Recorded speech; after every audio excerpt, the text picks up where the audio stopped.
Sizlər üçün kənd şorbasından çox dadlı və ləzzətli öz sokunda bir resept hazırlayacağım. Kənd şorbasını 4 hissəyə bölürük. Göstərdiyim qaydada. Dostlar, mənə dəstək olmaq üçün videonu bəyənib kanala abunə olsanız çox sevindirərsiniz. Qanadını ayırırıq hər ikisini. Göstərdiyim qaydada doğrayırıq şorbanı.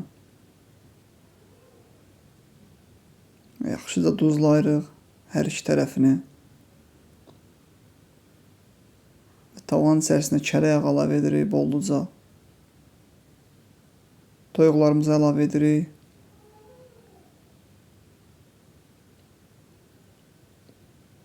Hər iki yüzü qızardıqdan sonra soyuq su yox dostlar, qaynar su əlavə edirik.